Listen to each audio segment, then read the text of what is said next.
तो क्या हाल सत श्री अकाल, मैं हूं नियॉन मैन एंड गाइस आज हम लोग बात करने वाले बिग बॉस के बारे में। तो गाइस कल एलविश यादव का मीटअप था जहां पर काफी सारे यूट्यूबर्स आए थे, बट नॉट ओनली यूट्यूबर्स, उनके tens of thousands of fans भी वहां पहुंच गए एंड माहौल कुछ ज्यादा ही क्रेजी हो गया। इतना ज्यादा क्रेजी हो गया, इतना ज्यादा भीड़ हो गया कि eventually police had to get involved and उनको ये शो कैंसिल करवाना पड़ा। जी हां गाइस, कुछ सीन्स मैं आप लोग को दिखा देता हूं।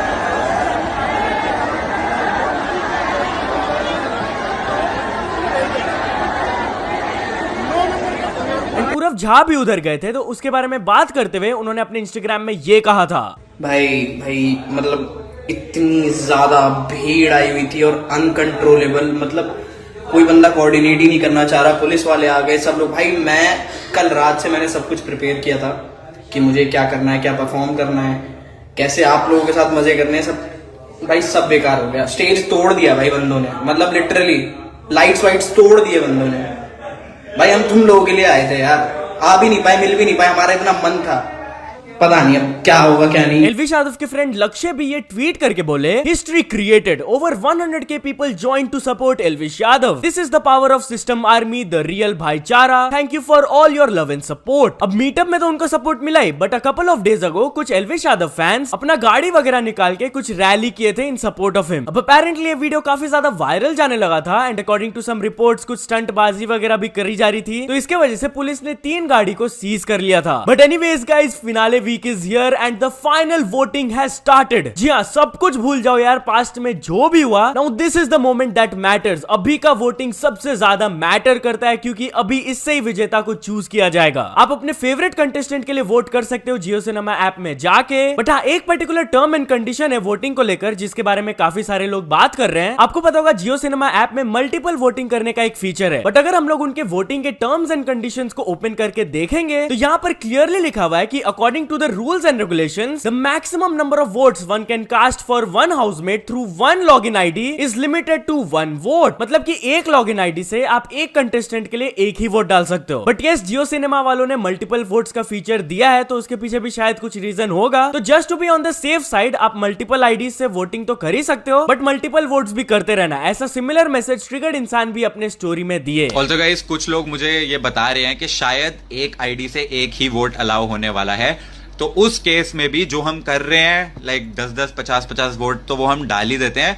लेकिन उसके अलावा ये भी ट्राई करो कि तुम्हारे घर वालों के जिनके पास फोन है उन सबके फोन भी ले लो, मम्मी पापा चाचा चाची जितने तुम्हारे पड़ोस के बच्चे हैं उन सबके फोन भी छीन के उससे भी वोट डाल दो, ठीक है, ताकि हम हर तरफ से कवर्ड रहें। नॉट ओनली दिस, ट्रिगर्ड इंसान अपने भाई को सपोर्ट करने के लिए कल अपने सेकंड चैनल में लाइव भी आए थे एंड वहां पर वो अपने आगे के प्लान्स को लेकर थोड़ा सा बातचीत की है। आप खुद सुन लीजिए उन्होंने क्या कहा। और कौन आने वाला है लाइव पे भैया, सो अभी पता चल जाएगा तुम्हें, कल पता चल जाएगा। अगर तुम लोग मेरे को इंस्टाग्राम पे फॉलो करते हो तो तुम्हें कल इंस्टाग्राम पे पता चल जाएगा कि क्या क्या प्लान है। कल का जो प्लान है और परसों का प्लान है कुछ क्रेजी हो रहा है, कुछ ऑब्वियसली अपनी तरफ से हम भी ट्राई कर रहे हैं जितना हमारे बस की होगी वोट करवा पाना, जिससे आधा है वोट डालो। तो चलिए अब आगे बढ़ते हम लोग बात करने वाले अविनाश के बारे में। तो अविनाश फिर से यूट्यूबर्स वर्सेस एक्टर्स वाले चीज के बारे में बात की है। जहां गाइस उन्होंने अपने एक इंटरव्यू में बताया कि YouTubers call themselves a community that they have brought to Bigg Boss, but these guys are just a community, but we are an industry. They have this kind of arrogance with this amount of fame. What would happen if they have a career like me और Pooja Bhatt? I think they need to have a larger perspective on life and success. भाई साहब, उनका ये वाला line काफी ज्यादा controversial हो सकता है। वो यूट्यूबर्स को एक कम्युनिटी मानते, नॉट एन इंडस्ट्री। लगता है अभी भी वो यूट्यूबर्स का पावर नहीं समझे। बट एनीवेज, चलिए बात कर लेते कि कल क्या क्या इंसिडेंट्स हुए। फर्स्ट ऑफ ऑल, क्या फुकरा इंसान एमसी स्टैन के अगेंस्ट कुछ बोल दिए? जहां गाइस बेसिकली कल के लाइव फीड से एक क्लिप वायरल जाने लगा था, जहां पर बेसिकली फुकरा इंसान, जिया, एलविश ये लोग बात कर रहे थे about big boss winners and उसी के कॉन्टेक्स्ट में फुकरा इंसान एक सेंटेंस बोल देते हैं, there have been people in this show who did nothing but won the show, I won't name them. मतलब कि शो को कुछ ऐसे लोग भी जीते हैं जो कि शो में कुछ किए नहीं थे। मैं नाम नहीं बताऊंगा, बट आप लोग समझ जाओ। अब पता नहीं क्यों लोग अज्यूम करने लगे कि वो ये एमसी स्टैन को बोल रहे हैं, तो इस वजह से ये वाला क्लिप वायरल जाने लगा एंड कुछ एमसी स्टैन फैंस की तरफ से उनको हेट भी मिल रहा था। बट फुकरा इंसान के जो पर्सनल फ्रेंड्स है, जिनका पर्सनली इस टॉपिक पर बात हुआ है उनसे, उन्होंने इस चीज से रिलेटेड क्लैरिफिकेशन दिया। जैसे कि मैक्सटन ने ये कहा, Fukra Insaan was the guy who made me watch MC Stan in last Bigg Boss. He used to talk about him a lot in a respectful manner, but some people spreading false narrative to use MC Stan कट्टर fan following against him. And ऐसा similar चीज चीज कल का लौंडा भी tweet करके बताए, Fukra Insaan supported Stanny during Bigg Boss 16 and we used to sit together discussing about the raw and real personality about Stan and how he deserves to win the show. आगे उन्होंने कहा कि फुकरा इंसान के ये वर्ड्स एमसी स्टैन के लिए नहीं थे, but it was probably for the big boss OTT season 1 winner, क्योंकि वो सपोर्ट कर रहे थे प्रतीक सेजवाल को एंड ही पर्सनली फेल्ट कि उनको वो शो जीतना चाहिए था instead of the actual winner. वो खाली फॉलोइंग के वजह से जीती थी। एंड कुछ लोग ये भी पॉइंट आउट करके दिखाने लगे कि एमसी स्टैन के सपोर्ट में फुकरा इंसान कुछ ही महीनों पहले वीडियोस भी बनाए हुए, जैसा कि आप देख सकते हो। एनीवेज, इसके बाद पूजा भट्ट फुकरा इंसान को अप्रिशिएट भी की एक चीज के लिए। जी हाँ, पूजा भट्ट ओपनली कैमरा के सामने आकर फुकरा इंसान के बारे में बात करते हुए ये बोली, इस घर में अगर किसी ने मुझे टक्कर दी है तो उसने दी है and I am grateful to him for that. और जब वो कहते हैं कि आपके अंदर कोई बात है और मैं चाहूंगा एक दिन कि मैं आपकी तरह वो ऑरा को डेवलप कर पाऊं, तो उससे बड़ी बात क्या हो सकती है। तो आई थिंक मुझे कल रात ही मुझे ट्रॉफी मिल गई, so thank you Abhishek. Basically Fukra Insaan Pooja Bhatt को जाकर उनके ऑरा को लेकर प्रेज किए थे कि उनका ऐसा ऑरा डेवलप हो गया है कि लोग अपना ओपिनियन शेयर करने से उनके सामने थोड़ा सा सोचने लगते हैं। तो यही सुनकर पूजा भट्ट को बहुत ज्यादा अच्छा लगा। Now coming to a serious topic, Fukra Insaan कल एल्विश यादव से बिल्कुल भी खुश नहीं थे। जहां गाइस इन दोनों के बीच में एक बहुत ही सीरियस कॉन्वर्सेशन हुआ जो कि 1-1.5 घंटा लंबा था। मैं अगर आप लोग को एकदम पॉइंट टू पॉइंट और एग्जैक्ट कॉन्वर्सेशन बताऊंगा तो बहुत ही ज्यादा लंबा हो जाएगा ये वीडियो, तो मैं आप लोग को एकदम कंप्रेस्ड वर्जन इसका बताता हूं। अगर इस पूरे सिचुएशन को अगर समराइज करना पड़े तो it's basically clash of opinions. कि एल्विश यादव का एक different point of view and personality है, वैसे ही फुकरा इंसान का भी एक different point of view and personality है। स्टार्ट ये तब हुआ जब एल्विश यादव एंड पूजा भट्ट के बीच में वही वाइल्ड कार्ड वाले टॉपिक को लेकर बातचीत चल रहा था। तब उन्होंने पूजा भट्ट के साथ ये चीज शेयर किया कि ये जो वाइल्ड कार्ड वाला स्टेटमेंट बोले फुकरा इंसान, वो सुनने के बाद वो थोड़ा सा एनालाइज करने लगे इस टॉपिक को। एंड एनालाइज करने के बाद उनके हिसाब से ये वाइल्ड कार्ड वाला डिस्कशन इसलिए उठ रहा है कि वो 4 हफ्ते कम बिताए घर में कंपेयर टू अदर्स। बट क्या इस एक्स्ट्रा 4 हफ्तों में फुकरा इंसान कुछ ऐसा अलग किए जो कि वो अपने फर्स्ट 4 वीक्स में किए थे? उनके मन में ये सवाल आया। सेकेंडली, एल्विश यादव को लगा कि फुकरा इंसान कभी कभी अपना ओपिनियन देने के लिए जबरदस्ती ओपिनियन देते हैं। इसके बाद जब फुकरा इंसान उनके कॉन्वर्सेशन को ज्वाइन किए, उन्होंने डिसएग्री किया विद हिज ओपिनियन एंड कुछ देर बाद उन दोनों के बीच में इस टॉपिक को लेकर सीरियस डिस्कशन हुआ। वाइल्ड कार्ड के बारे में फुकरा इंसान अपना वही सेम ओपिनियन शेयर किए कि जो डे 1 से आया एंड जो 4 हफ्ते के बाद आया उनका गेम पूरा अलग है। इट्स अ बिट टफर जो डे 1 में आया। सेकेंडली, वो जो जबरदस्ती ओपिनियन शेयर करने वाला चीज है उस पर फुकरा इंसान बिल्कुल भी अग्री नहीं किए। उन्होंने कहा कि वो जबरदस्ती कभी अपना ओपिनियन शेयर नहीं करते हैं। उनको जो चीज गलत लगती है उसके खिलाफ वो खड़े होते हैं एंड अपना ओपिनियन शेयर करते हैं। एक और बढ़िया चीज उन्होंने पॉइंट आउट करके बताया कि जैसे एल्विश यादव एक प्योर एंटरटेनर है, उनका एक अलग पर्सनालिटी है एंड वो वैसे ही रहते हैं, सिमिलरली फुकरा इंसान अपने गेम को इस तरीके से खेलते हैं, उनका भी एक अलग पर्सनालिटी है। थर्डली, पूजा भट्ट को टक्कर देने वाले चीज को लेकर भी एल्विश यादव अपना एक पॉइंट ऑफ व्यू रखे कि उनके हिसाब से फुकरा इंसान अगर पूजा भट्ट को कुछ बोल देते हैं तो वो टक्कर देना नहीं होता है, क्योंकि ऐसे बोलने को तो कोई भी कुछ बोल सकता है। उनके हिसाब से टक्कर देना वो होता है कि जैसे पूजा भट्ट ने अपना एक ऑरा डेवलप किया है कि सामने वाला अपना ओपिनियन देने से 2 बार सोचे, वैसे ही फुकरा इंसान भी अगर अपना ऑरा डेवलप करे तभी वो टक्कर देने की बात हुई। अब इस ओपिनियन में फुकरा इंसान भी एल्विश यादव से डिसएग्री किए कि नहीं, उनके हिसाब से टक्कर देने का ये डेफिनेशन नहीं हुआ, क्योंकि अगर ऐसा होता तो बाकी हाउसमेट्स भी पूजा भट्ट जब गलत होती है वो भी स्पीक आउट करते हैं। इसके बाद एक और पुराना चीज एल्विश यादव पॉइंट आउट करके बताया। आप लोग को याद होगा एक टास्क हुआ था जहां पर पूजा भट्ट कास्टिंग डायरेक्टर बनी थी एंड उनको सभी हाउसमेट्स को कुछ रोल्स देने थे। तो उसमें से कुछ रोल्स थे हीरो, हीरोइन, हीरो का दोस्त। तो जब अभिषेक और एल्विश के बीच में डिस्कशन चल रहा था कि वो एक दूसरे को क्या रोल्स देंगे, तो फुकरा इंसान बोले थे कि वो एल्विश को हीरो का दोस्त का रोल देंगे। एल्विश को ये चीज थोड़ा सा अच्छा नहीं लगा था एंड उसी समय वो बोले भी थे अभिषेक को कि मैं सेकंड लीड नहीं प्ले करता। उनके हिसाब से अपने दोस्त को ऐसे डायरेक्टली बोल देना कि तू हीरो नहीं है वो थोड़ा सा गलत है। But once again clash of opinions, Fukra Insaan के हिसाब से सब लोग अपने आप को हीरो मानते हैं, तो इसीलिए वो एल्विश यादव को हीरो का दोस्त रेफर किए थे। बट यहाँ इन दोनों के बीच में काफी बढ़िया डिस्कशन हुआ, कुछ लड़ाई झगड़ा नहीं था ये। एज आई सेड, दोनों का different point of view and personality है, वो लोग दोनों अपना पॉइंट ऑफ व्यू शेयर कर रहे थे, दैट्स इट। बट एक चीज में दोनों एग्री किए कि भले उन दोनों के पर्सनालिटीज अलग है, but at the end of the day ये शो है अबाउट बीइंग रियल। एंड यहाँ पर एल्विश यादव भी अपने पर्सनालिटी के हिसाब से रियल रह रहे हैं एंड फुकरा इंसान भी अपने पर्सनालिटी के हिसाब से रियल रह रहे हैं। सो या आफ्टर दिस फाइनलिस्ट से पहले एकदम लास्ट एविक्शन हुआ एंड जिया गॉट एविक्टेड। तो आप अपने स्क्रीन में इस सीजन के फाइनलिस्ट को देख सकते हो, किसके लिए वोट करने वाले हो मेरे को कमेंट्स में जरूर बताना। तो चलिए अब आगे बढ़ते हम लोग बात करने वाले कैरी मिनाटी के बारे में। तो कैरी मिनाटी अपना एक नया सॉन्ग को अनाउंस कर दिए। जी हाँ, काफी टाइम से उनका नया गाना नहीं आया था, बट इस चीज के बारे में बात करते हुए उन्होंने ये कहा, न्यू सॉन्ग जलवा रिलीजिंग ऑन फ्राइडे 11 अगस्त 2023। बहुत टाइम लग गया बट फाइनली ये आ रहा है। सिमिलरली पुनीत सुपरस्टार भी अपना एक सॉन्ग को अनाउंस किए जिसका नाम होने वाला है बिग बॉस। इसका डेट तो उन्होंने नहीं दिया, कैप्शन में लिखा हुआ है बस कमिंग सून। तो चलिए आगे बढ़ते हम लोग बात करने वाले गदर 2 मूवी के बारे में। तो क्या गदर 2 पठान को इस चीज में बीट कर दिए? जहां गाइस आप लोगों को पता होगा कि गदर 2 इस हफ्ते रिलीज होने ही वाला है एंड उसके अराउंड हाइप भी काफी ज्यादा क्रिएट हो रहा है। बट कल ये मूवी के अराउंड ये रिपोर्ट आया कि एक पर्टिकुलर चीज में वो पठान को भी पीछे छोड़ दिए। नेशनल चेन्स में तो उनका काफी बढ़िया बुकिंग हो ही रहा है, but B and C tier single screen में उनका काफी ज्यादा बढ़िया एडवांस बुकिंग्स आ रहा है। इतना बढ़िया आ रहा है कि पठान को भी वो पीछे छोड़ दिए इसमें। एनीवेज टॉकिंग अबाउट पठान, तो करण जौहर ने रिवील करके बताया कि अपेरेंटली शाहरुख खान ने अपने ब्रह्मास्त्र कैमियो के लिए एक पैसा भी नहीं लिया था। जहां guys in a recent interview Karan Johar इस चीज के बारे में रिवील करते हुए बताया कि शाहरुख खान ब्रह्मास्त्र के कैमियो के लिए 18 डेज शूट किए थे, पूरे डेडिकेशन थे एंड वो इस चीज के लिए फीस भी नहीं लिए थे। And talking about Shahrukh Khan, तो आप लोगों को पता ही होगा उनका डॉन फ्रेंचाइजी कितना ज्यादा पॉपुलर है, बट कल ये चीज फाइनली कंफर्म हो गया कि डॉन 3 में रणवीर सिंह होने वाला है एंड शाहरुख खान नहीं होंगे। एक्सेल मूवीज ने ऑफिशियली एक टाइटल अनाउंसमेंट कर दिया जिसमें कि हम लोग देख सकते हैं कि रणवीर सिंह थे and yeah he will play the lead role. But इस मूवी में लीडिंग लेडी का रोल कौन निभाने वाली है? वेल बताया जा रहा है कि Kiara Advani might be the one. जी हाँ, ये कंफर्म न्यूज तो नहीं है, बट कुछ रिपोर्ट्स बता रहे हैं कि जिस दिन ये टाइटल अनाउंसमेंट हुआ था उसी टाइम के आसपास कियारा अडवाणी को एक्सेल एंटरटेनमेंट के को फाउंडर के ऑफिस के आसपास स्पॉट किया गया था। तो शायद वो कुछ मीटिंग वगैरह के लिए गई होगी, नो वन नोस। बट यार डॉन 3 के टाइटल अनाउंसमेंट को देखकर काफी सारे रिएक्शंस आए। फर्स्ट ऑफ ऑल थगेश ने कहा no one can replace Shahrukh Khan as Don, but I am sure Ranveer is the only actor who can pull it off. He will make the character his own. Then Anmol Jamwal कहे with all due respect this was a very mid promo for an iconic franchise. PJ explained भी कहे Don 3 title announcement में। And BNF TV कहे I nominate him for Don 3। Anyways चलिए आगे बढ़ते हम लोग बात करने वाले एक वायरल वीडियो के बारे में। गाइस आप बाइक वगैरह चलाते वक्त हेलमेट तो पहनते ही होंगे, बट क्या आप अपने घर या फिर ऑफिस में हेलमेट पहन के बैठते हैं? नहीं ना। वेल एक गवर्नमेंट ऑफिस से एक वीडियो वायरल जा रहा है जहां पर आप देख सकते हो कि वहां के काम करने वाले को हेलमेट पहनकर वर्क करना पड़ रहा है। क्यों? इसका रीजन बताया जा रहा है कि बिल्डिंग इतना पुराना हो गया है एंड उसका कंडीशन इतना खराब हो गया है कि बीच बीच में कुछ कुछ टूट के गिर जाता है, तो उसी से बचने के लिए वो लोग हेलमेट पहन के बैठे हुए। बट एनीवेज चलिए अब कुछ अचीवमेंट्स के बारे में बात करते हैं। तो first of all Ruhi Chaturvedi ने कंप्लीट कर चुके हैं 100 के सब्सक्राइबर्स। देन बीडीई ने कंप्लीट कर चुके हैं 1 million subscribers. Then Anant Rastogi ने भी कंप्लीट कर चुके हैं 1 million subscribers. Then Taarak Mehta ka Ooltah चश्मा बाल गीत मराठी को मिल चुका उनका silver play button. And finally Face Me Gaming को भी मिल चुका उनका silver play button. So many congratulations to all of them. तो चलिए अब एक इंटरनेशनल स्टोरी के बारे में बात करते हैं। हम लोग बात करने वाले हैं लिल टे के बारे में। नाउ शायद आप इनको नहीं जानते होंगे, बट इनसे रिलेटेड कल एक बहुत ही शॉकिंग न्यूज आया। बेसिकली बहुत सालों पहले she was a popular influencer. इनके अराउंड बहुत सारे वीडियोस बनते थे, बहुत मीम्स बनते थे, बट अचानक से वो इंटरनेट से गायब हो गई थी। Now fast forward to yesterday, कल अचानक से उनके अकाउंट से ये अपडेट आया दैट लिल टे एंड उनके ब्रदर हैव पास्ड अवे। बहुत ही दुख के साथ उन्होंने ये डेवास्टेटिंग न्यूज शेयर किया एंड वो बताया कि इससे रिलेटेड इन्वेस्टिगेशन चल रहा है अभी। ये अचानक से सुनकर पूरा इंटरनेट शॉक हो गया। बट देन कुछ लोग इससे रिलेटेड कुछ चीजें नोटिस करने लगे, जैसे कि लिल टे के चैनल को अगर हम लोग ओपन करेंगे तो उनके अबाउट सेक्शन में क्लियरली लिखा हुआ है हेल्प मी। अब एक बंदे ने रिसर्च करके बताया वे बैक टाइम मशीन को ओपन करके ये कल परसों का नहीं है, 2 महीना पुराना है। बट स्टिल इसके बाद ये भी न्यूज आया जब एक इनसाइडर ने लिल टे के फादर को अप्रोच किया and he asked for a statement, तो उनके फादर ने डिक्लाइन कर दिया था बोलने से कि एक्चुअली में शी हैज पास्ड अवे और नॉट। सेकेंडली लिल टे के फॉर्मर मैनेजर को भी किसी ने अप्रोच किया तो उनके तरफ से भी कोई क्लियर स्टेटमेंट नहीं आया। अब पता नहीं यार what's going on, but hopefully इसके अराउंड सीरियस इन्वेस्टिगेशन चल रहा है एंड हम लोग को जवाब मिले। तो या तो चल दोस्तों आज की वीडियो के लिए बस इतना ही। अगर आपको ये वीडियो थोड़ा सा भी पसंद आया हो तो लाइक कर देना, चैनल को अभी तक सब्सक्राइब नहीं किया हो तो जल्दी से जल्दी सब्सक्राइब भी कर लेना। न्यूज सबमिशन का लिंक डिस्क्रिप्शन में, वहां से जाके आप कुछ न्यूज भेजोगे तो आपको क्रेडिट्स में मिल सकता है मेरे डिस्क्रिप्शन में। तो ऐसे सपोर्ट करते रहना। मिलते हैं नेक्स्ट वीडियो में, टिल देन बाय बाय।